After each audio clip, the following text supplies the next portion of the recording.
같이 따라서 한번 해보겠습니다. 이마에 인침을 받은 자. 성경에 가끔 등장하는 내용이고 요한계시록에 나오는 말씀이라 오늘 이 말씀을 꼭 드려야 되겠다 생각했어요. 이마에 인침을 받은 자. 병원에 좀 불편한 게 있는데 씻는 거예요. 집에서 잘 씻는 것만 해도 얼마나 감사한지 몰라요. 손 씻고 가볍게 하는데 어디 마땅히 씻을 데가 없어가지고 화장실에 조그만한 세면대가 하나 있거든요. 병원에서도 늘 새벽에도 습관이 있어가지고 4시만 눈이 뜨니까 그날은 아무튼 뭐 그런 시간들을 통해서 아침에 세수해야 되잖아요. 손을 씻는데 청산 아주머니한테 걸렸어요. 여기서 씻으면 안 됩니다 그러시더라고. 그럼 어디서 씻어요? 그랬더니 목욕실이 있다는 거예요. 목욕실이 어디 있냐고 했더니 한층 올라가면 있대요. 그래서 한층을 올라갔더니 여기는 카드아웃을 못 들어가거든요. 문이 잠겨서 못 들어갔어요. 내려와서 못 들어간다고 했더니 비상구를 알려주더라고요. 비상구로 계단이 있는 거예요. 비상계단이. 병실에서 병실 연결되는 비상계단이 있더라고요. 걸려가지고 올라가서 목욕하느라 알려줬어요. 되게 고맙더라고요. 짐작 좀 알려주면 얼마나 좋았어요. 그냥 몰랐죠, 있는 거를. 근데 되게 고마운 거예요. 야, 이렇게 있는데 있는 것도 몰라가지고 제가 사용을 몰랐던 거죠. 참 그러면서 단순한데 그분에게 되게 고마웠어요. 왜냐하면 누군가 알려주지 않으면 알 수 없고 누가 나한테 말하지 않았으면 있는지도 몰랐고 또 사용 안 되는 줄 알고 그런 것들이 있잖아요. 참 지나가기 쉬운 이야기인데 그러면서 깨닫게 된 거예요. 하나님의 말씀도 알려주지 않으면 알 수가 없고 신앙생활도 어떻게 해야 되는지 누군가 얘기하지 않으면 모르는 거예요. 교회 왔는데 화장실이 어딘지 어디 있는지 뭐 이렇게 써도 되는지 안 써야 되는지 2층은 어딘지 누가 알려주지 않으면 모르는 거예요. 이것뿐만 아니라 복음의 내용도 마찬가지예요. 워낙 사이비 이단이 많아가지고 어떻게 알고 왔는지 맨날 책상 위에 오는 곳마다 그런 사이비 이단 책들이 많이 와요. 예수 안 믿는 사람한테 해야 되는데 자꾸 나한테 예수 믿으라고 하는지 모르겠어요. 그 책이 왔는데 어떤 책은 이런 책이 왔어요. 저희는 이단이 아닙니다. 어떤 뭐 그런 책들이 와요. 바르게 알아야 되고 그럴 때일수록 우리가 모르는 것을 마땅히 여기지 마시고 하나님의 말씀에 대해 기록된 것을 알려고 애쓰시고 복음을 전한 자는 그대로 전하기를 힘쓰고 하나님 우리에게 알려준 것들을 잘 소화할 수 있는 믿음의 사람이 되기를 주의 이름으로 축복합니다. 요한계시록은 하나님의 비밀을 알려준 것인데 요한이 하늘의 비밀을 보면서 깨달은 게 있어요. 우리가 지난주에 요한계시록을 한마디로 정의할 때 뭐라고 했어요? 하나님의 은. 한 주간도 너무나 행복했던 거예요. 하나님이 이 놀라운 비밀을 우리한테 알려주시려고 요한계시록을 기록했구나. 너무나 기뻤어요. 절대로 요한계시록은 두려운 소식이 아니에요. 너무나 기쁜 소식인 거예요. 요한이 야 너가 두루마리를 먹으라 했더니 먹었는데 2가지 맛이 났다 그랬어요. 하나는 단맛이 났고 하나는 쓴맛이 났다는 거예요. 이 성경의 맛은 단맛이고 쓴맛인데 단맛은 말씀이 너무 달콤한 거예요. 근데 그 말씀이 내 뱃속에 들어가서 살려고 하니까 쓴 거예요. 내가 그렇게 살지 못하는데 말씀 받으려니까 써요. 나는 아직도 그 정도 준비가 안 된 말씀을 들으니까 힘든 거예요. 내 안에 영적인 싸움이 시작되는 거예요. 왜 예수 믿고 난 다음에 어려움이 생겨요. 하나님 말씀을 받았는 너무 좋았는데 그 말씀이 실행하는 과정에서 갈등이 일어나는 거예요. 사람과의 갈등, 내 내적인 갈등, 이런 갈등들이 일어나게 되어요. 그렇기 때문에 단맛도 있지만 쓴맛도 있는데 이 말씀을 예언하라 그렇게 이야기했다. 이 말씀을 예언하는데 몇 사람에게 아니라 온 민족과 열방에게 예언하라 그렇게 말씀했어요.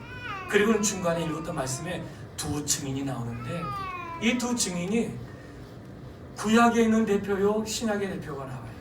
어쨌든 이 증인이 나오는데 구약의 대표 2사람 나오는데 그 사람 한 사람은 엘리야고 한 사람 모세가 2 증인으로 등장을 해요. 근데 이 2 증인이 누구에게 하나님의 메시지 예언의 말씀을 전하라 하면 우상 숭배에 가득한 사람들, 하나님을 경외하지만 우상을 섬기는 사람들, 하나님을 신뢰하지 않는 그들에게 증거하라고 그러는 거예요. 모세가 누구에게 가서 말했어요? 바로에게 가서 말했잖아요. 결국에는 갈등이 있었죠. 엘리야는 하나님을 경외하지 않는 왕에게 말한 거예요. 하나님을 경외하지 않는 백성들 앞에 말했어요. 힘들었을까요? 쉬웠을까요? 힘들었을 거예요.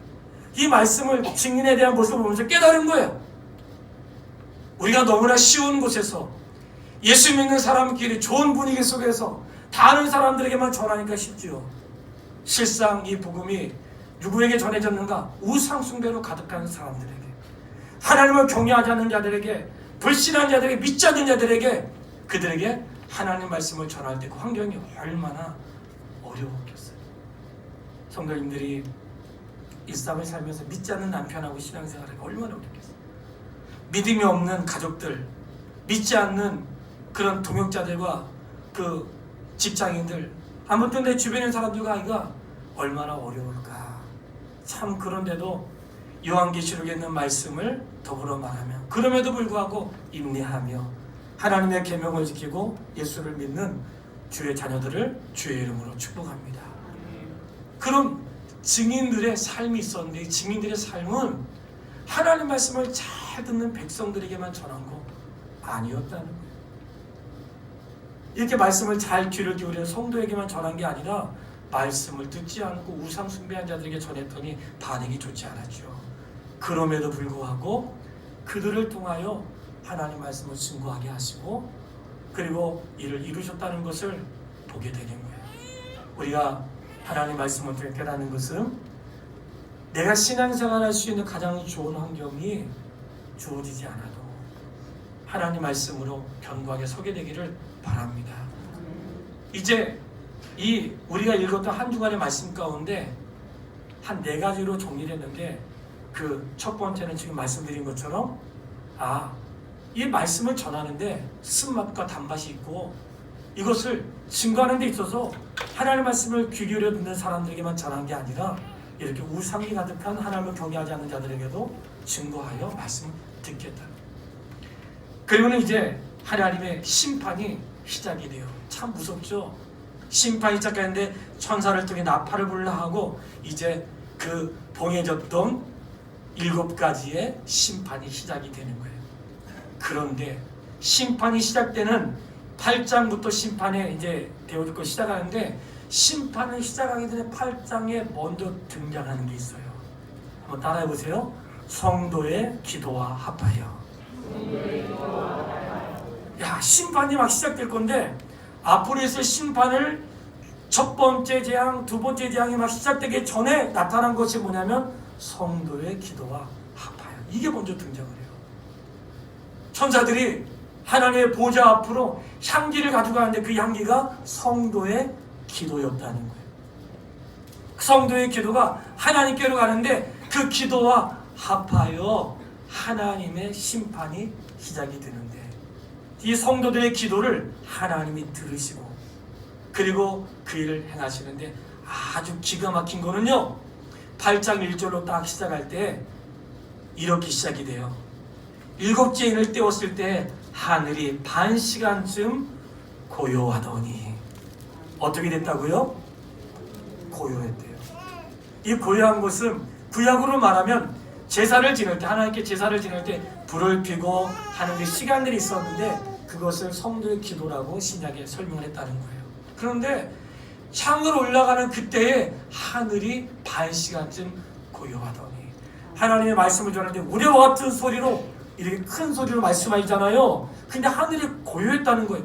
언제 고요했는가 보면 성도의 기도가 하나님께로 올려질 때에 하늘이 고요했다는 거예요.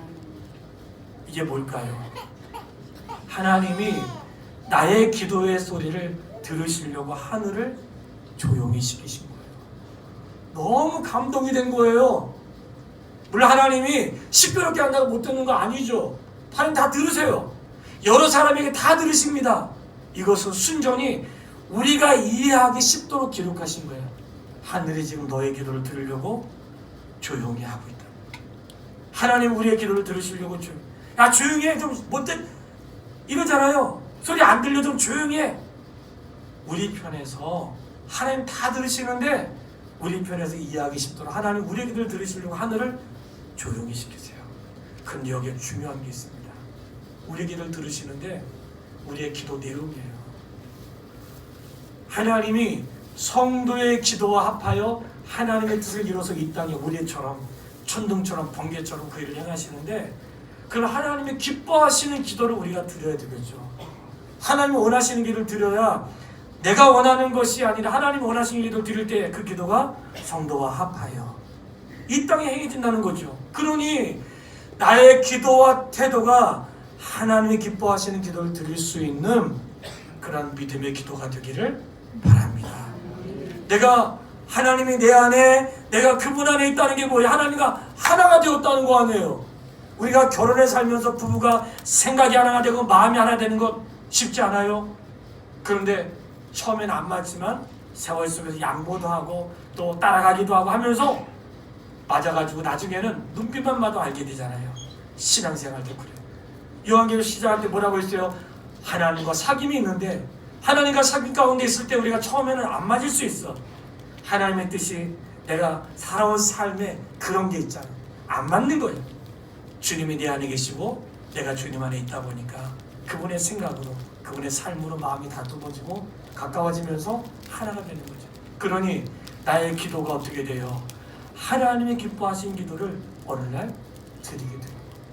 나의 기도의 내용이 달라지고 기도의 삶의 방법이 달라지고 성도의 기도와 합하여 그 일을 행하시니 나의 기도가 하나님께 상달되어서 나의 기도를 받으시고 이 땅에 하나님의 일을 행하신다는 사실을 믿고 믿음으로 기도하시기를 바랍니다. 자, 그러면서 이제 심판이 시작되는 거예요. 7 천사가 나팔을 하나씩 불기 시작해요. 첫 번째 나팔을 불었더니 땅에 심판이 시작됩니다. 어디예요? 땅의 심판. 첫 번째 나팔은 땅의 심판인데, 하늘에서 불과 우박이 떨어진다고 했는데 막 수목의 3분의 1, 수풀의 3분의 1이 망한다는 거예요. 죽는다는 거예요.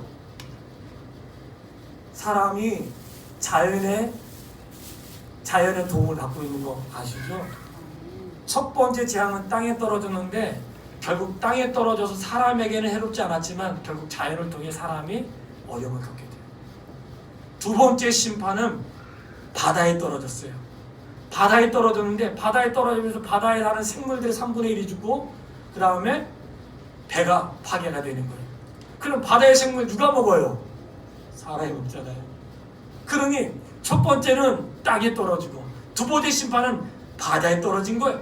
세 번째 심판은 땅의 샘물, 땅에서 솟아나는 지하수나 먹을 수 있는 샘물에 떨어졌는데, 마치 이 재앙들이 어떻게 생각하시면 되냐면 애굽에 10가지의 재앙을 내릴 때 있었던 것들과 연상이 되는 거예요. 그것은 애굽에 쏟아진 것이지만 그런 것들이 장차 일어날 것들을 비유하면서 마치 앞으로 되기를 말씀하는 거죠. 강에 샘물에 그 물이 쓴물이 되니 먹을 수 없는 물이 되었다는 거예요.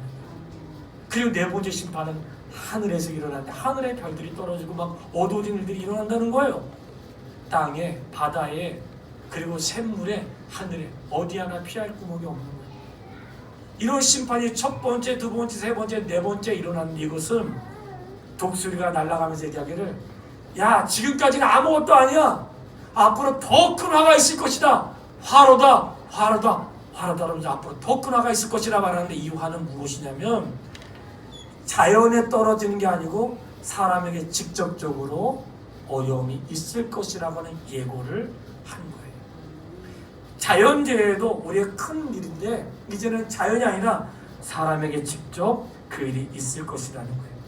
그 일을 행하면서 첫 번째 화, 두 번째 화, 세 번째 화가 막 일어나는데, 이 화들은 전쟁이요, 기근이요, 전염병과 같은 사람의 직접적인 영향을 주는, 그러니까 전쟁도 기근도 전염병이나 이런 모든 것들이 하나님의 심판 가운데, 징역 가운데 하나라는 걸 알아요. 아무리 의술이 좋아도 하나님의 진노 가운데 피할 길이 없는 거예요. 그런데 그런 것들이 화로다 이렇게 있을 것을 예고하시면서 그러한 날들이 있는데, 그런데 그런 가운데 하나님의 음성이 있으니 무엇이냐면 하나님을 경외하는 자들에게는 상을 주시고 하나님을 경외하지 않는 자들에게 심판이로다. 이런 것들이 계시록 심판 가운데 등장이 되는 거예요. 자, 두 번째 이야기는 하나님의 심판에 대한. 하나님이 심판하시는데 어딜요? 땅을 심판하시고 바다를, 샘들을, 하늘의 별들을 심판하시고 그 다음에는 메뚜기와 황충들을 통해 가지고 사람들에게 영향을 주는데 어쨌든 기근이 오고 전쟁이 있고 전염병을 통해서 여러 가지 인생의 위기와 어려움을 겪게 하는 거예요. 오늘날에도 전쟁의 소식이 끊임없이 들리잖아요. 우리나라도 가끔씩 불안한 일들이 일어나고 있죠. 이런 걸 볼 때에 하나님이 우주와 만물을 창조도 하실 뿐만 아니라 주장하신다는 사실을 믿으세요. 그러니까 마지막 때에 있을 하나님의 심판을 말씀한 거예요. 얼마나 두려워요. 우리가 지난 주간에 그 두려움이 얼마나 두려웠다면 그 하나님의 심판을 보면서 차라리 우리를 어떻게 좀 해달라고 할 때 능히 우리를 할 수 없는 그런 상황을 만나게 됐다고 하잖아요. 그런 심판이 있었고 앞으로 있게 될 것이라고 예고하신 거예요. 우리가 영화를 볼 때 예고편 이런 거 하잖아요. 몇 월 며칠 날 개봉합니다. 예고편. 하나님이 예고하신 거예요. 날짜만 예고하지 않으신 거예요. 우리는 기억하고 있어야 돼요. 아, 하나님이 이런 걸 미리 예고하셨구나. 그래서 준비하게 하셨구나 하는 것들을 기억해야 되고요. 세 번째. 이 세 번째하고 네 번째 오늘 말씀의 중심이 돼요. 세 번째는 9장인데 하늘에서 별 하나가 떨어져. 하늘에서 별 하나가 떨어진데 이 별을 누구라고 하냐면 용이라고 해요. 벌써 용 그러면 느낌 오지 않아? 용 그러면 사단을 의미하거든요. 근데 아주 신기한 사실은 왕이 앉는 의자에 뭐가 그려져 있는지 아세요? 용이 그려져 있어요. 세상의 임금들이 앉는 의자에 용이 그려져 있어요. 놀랍죠? 신기해. 아마 이 용을 그 사람들은 세상의 최고의 권세, 최고의 높은 자 이렇게 생각하는 것 같아요. 근데 성경에서 용이라고 할 때 용이 등장하는 것은 하나님의 대적자로 등장하고 사단으로 등장하고 그리고 그에 따르는 그 악한 귀신들이 등장하거든요. 근데 별이 하늘에서 하나가 떨어졌는데 하늘에서 떨어진 거예요. 이거는 그냥 떨어진 게 아니고요. 성경을 읽어보면 그가 하늘에서 쫓김을 당한 거예요. 그래서 요한계시록 9장에 나오는 하늘의 이야기는 이런 거예요. 하나님이 세상을 창조하시기 전에 먼저 창조하신 것이 있었는데 그것이 바로 영들의 세계를 창조하신 거예요. 영들의 세계라고 하는 것은 천사들의 세계를 창조하신 거죠. 천사들도 하나님의 창조물이라는 사실을 믿으세요? 천사들도 창조물인 거예요. 하나님이 영으로 창조한 거예요. 하나님이 그 천사들을 통해서 하나님의 일을 시키려고 하나님이 능력이 없어서가 아니에요. 할 수 있으나 그들을 통해 하고자 하시는 것들이 있어서 천사들을 세웠는데 이게 하늘의 이야기인 거야. 근데 하늘에서 별이 떨어졌는데 그 별이 말씀드렸던 것처럼 용이란 말이에요. 성경을 한번 읽어봐야 될 것 같아요. 9장 4절 말씀 한번 읽어보세요. 9장 4절 9장 4절 같이 한번 읽겠습니다. 시작.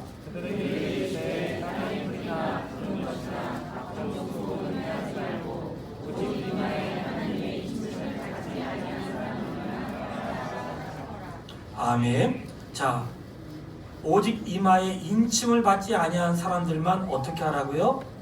해하려 하더라. 자, 이제 저를 보세요. 사탄이 잘하는 게 있어요. 본문에 등장해요. 흉내내는 거예요. 누구 흉내내는가? 하나님 흉내내는 거예요. 천사들이 움직일 때는 제가 밴드에 기록을 했지만 천사들의 삶의 생김새라든지 원래 천사들은 영물이기 때문에 형상이 없는 거예요. 그러나 우리에게 보여주기 위해서 우리를 이해를 돕기 위해서 기록할 때에는 마치 누구를 닮은 것처럼 기록했냐면 하나님의 형상을 닮은 것처럼 그렇게 기록을 했어요. 근데 용과 그 천사들, 용의 천사들, 용의 졸개들은 누굴 닮았는가? 용을 닮았어. 근데 용이 잘하는 게 있어요. 뭐 하는가? 용은 흉내를 잘 내요. 누구 흉내 낼까요? 하나님 흉내 내는 거죠.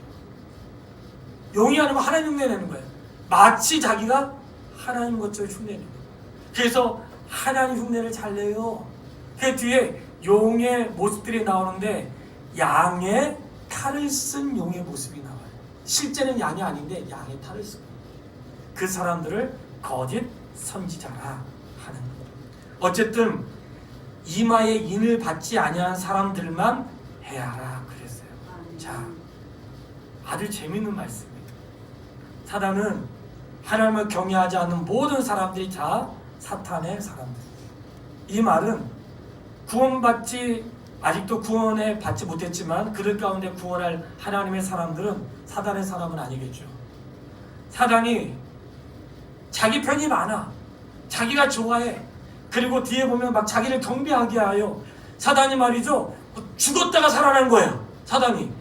어떤 머리가 깨졌는데 죽은 줄 알았는데 살아났어요. 그러니까 많은 사람들이 그를 경배하고 쫓아다니면서 그를 섬기고 막 이런 일들이 일어나요. 자기 쫄개들. 자기를 막 경배하게 해. 근데 맨 마지막에 어떻게 해요? 인을 받지 않는 사람들은 죽이더라.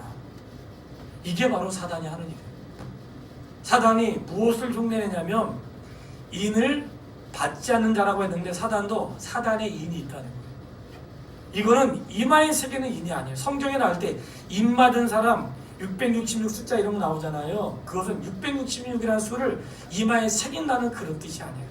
한동안 과거에 제가 어릴 때 그 당시에 종말론이 엄청 유행했어요. 요즘엔 좀 뜸한 거예요. 왜 성도들의 신앙이 엄청나게 수준이 높아졌거든요. 그런 거에 안 속는다고 이제. 근데 다른 거에서 가요.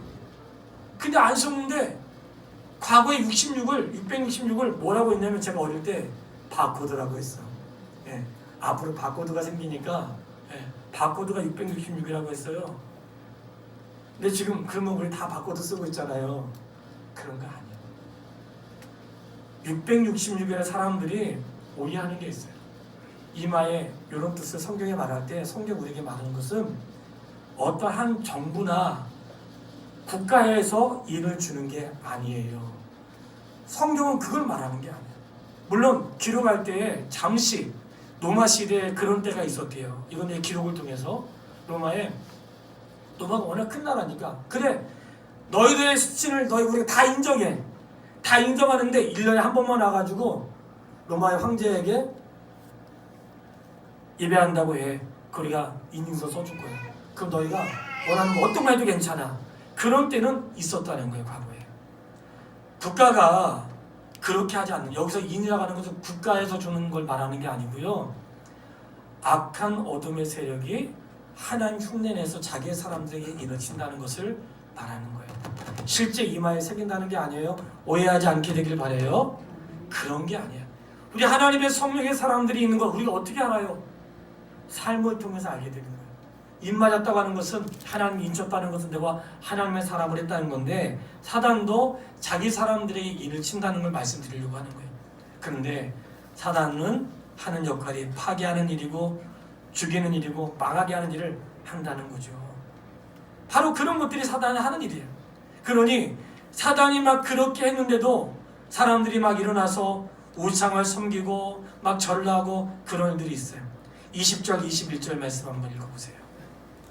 9장 20절 21절 말씀 다 같이 시작.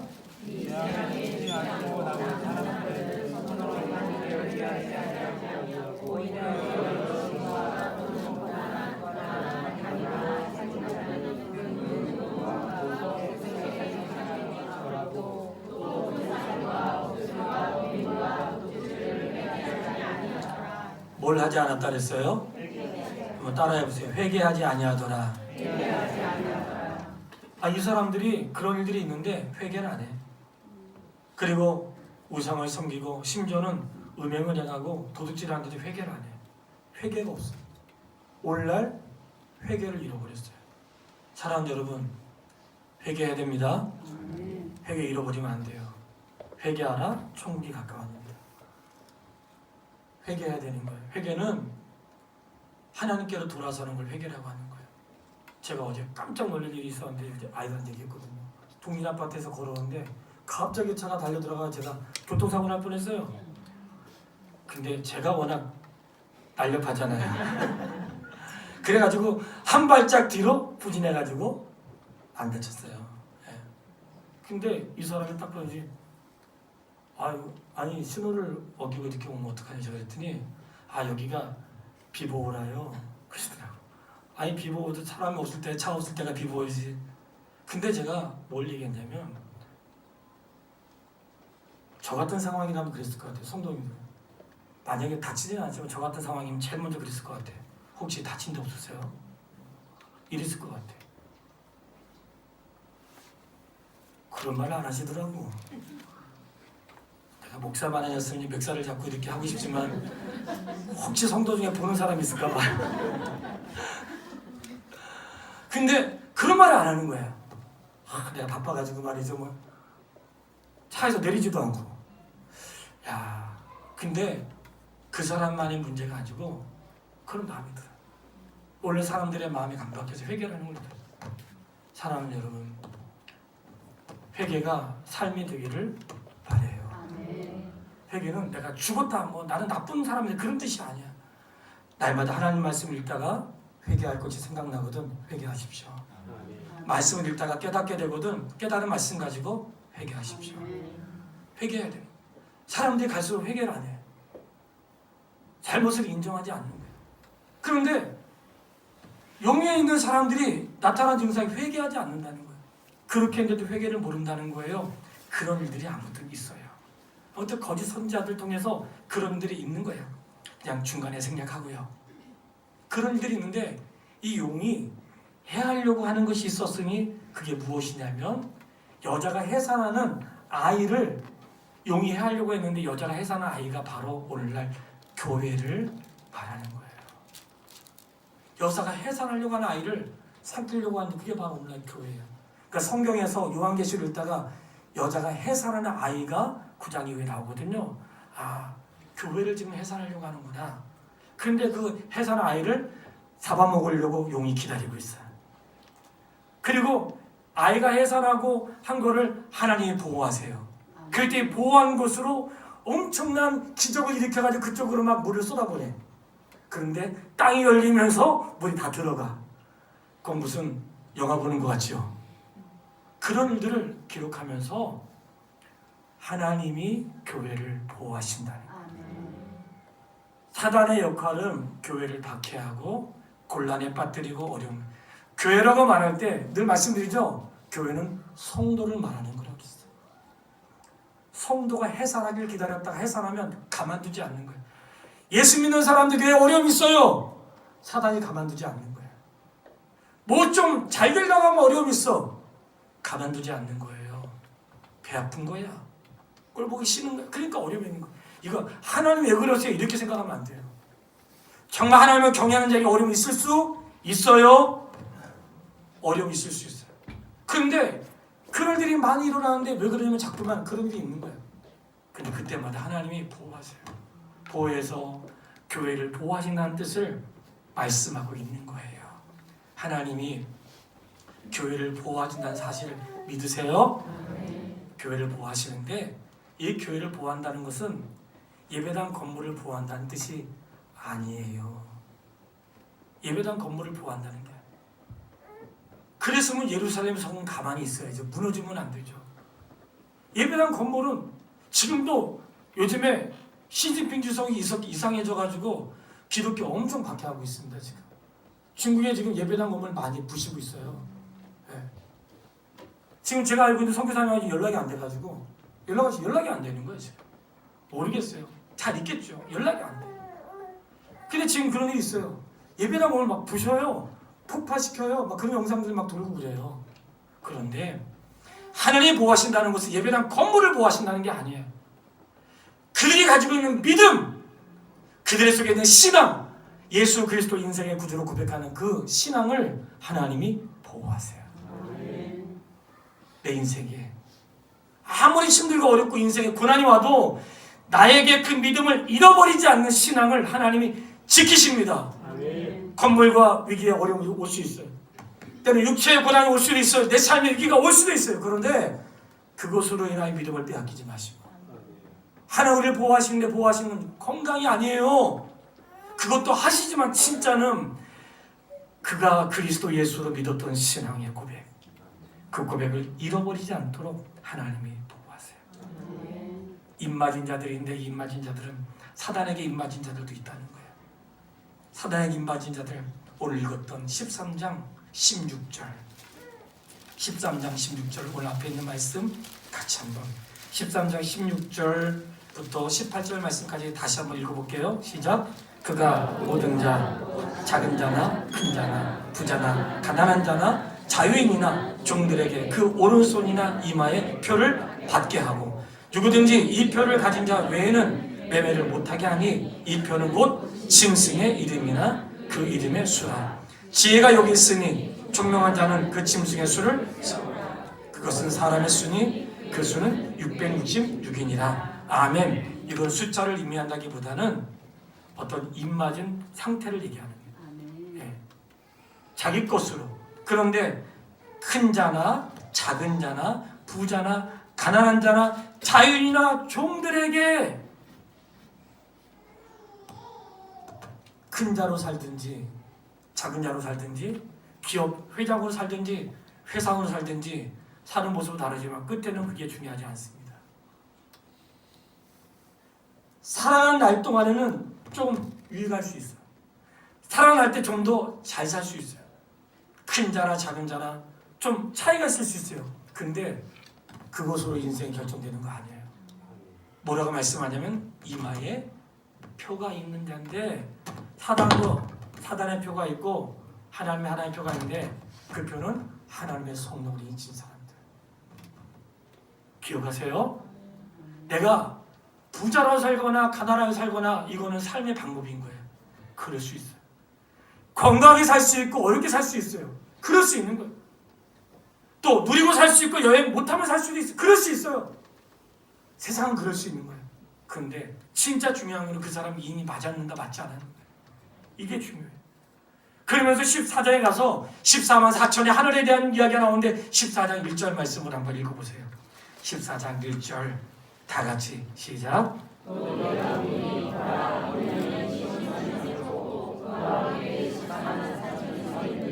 그들의 이마에는 어린 양의 이름과 그 아버지의 이름을 쓴 것이, 아멘.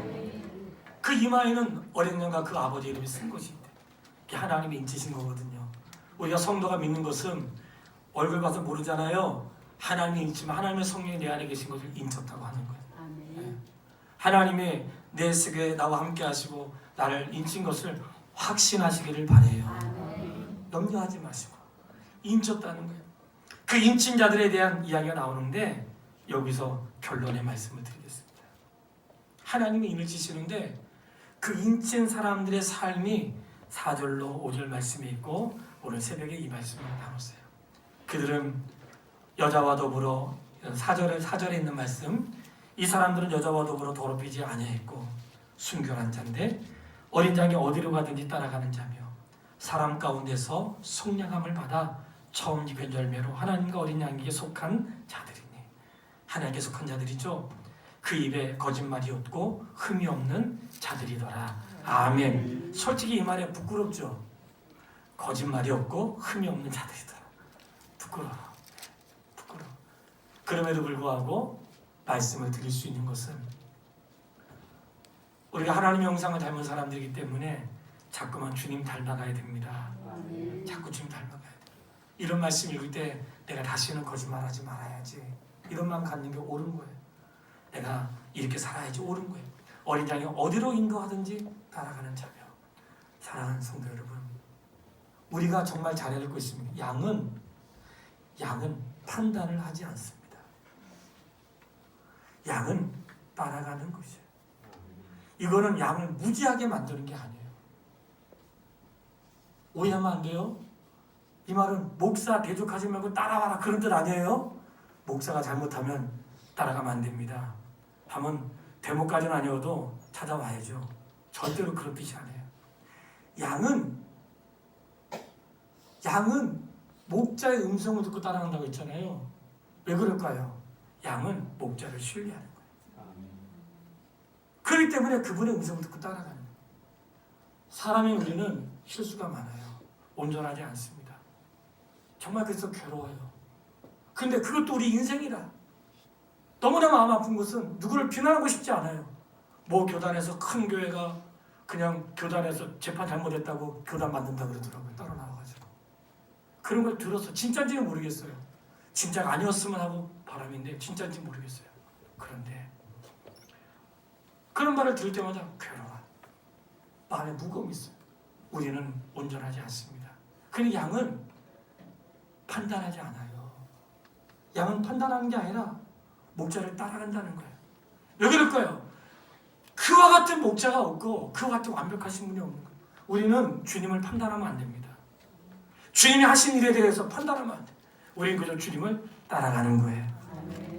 바로 양에게 막 목자가 주인이 인쳤던 그 사람들은 따라가는 자인 거예요. 왜냐하면 그분 같은 분이 없거든요. 그분과 같은 분이 없어요. 그와 같은 사람들이 없는 거예요. 그러니 우리는 그저 양은 그런 것이에요. 이 말은 말씀드렸던 거 다시 한 번 말씀드리면 목사에게 그렇게 하는 말이 아니에요. 주님의 말씀에 그렇게 하라는 거예요. 거절하지 말고 주의 말씀에 그분을 신뢰함으로 행할 수 있는 믿음의 사람이 되기를 바랍니다. 그러면서 천사를 통하였던 놀라운 은혜를 말하면서 이렇게 결론을 맺겠습니다. 12절 13절 말씀 오늘의 결론이에요. 다 같이 읽겠습니다. 시작. 성도들의 인내가 여기 있나니 그들은 하나님의 계명과 예수께 대한 믿음을 지킨 자라.